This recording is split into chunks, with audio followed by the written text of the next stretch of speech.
This is a test. This is only a test of the emergency alert system for stations in the following areas in southeastern South Carolina and Georgia.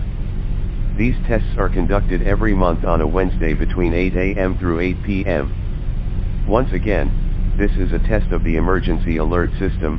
No actions were required. This concludes this test of the EAS.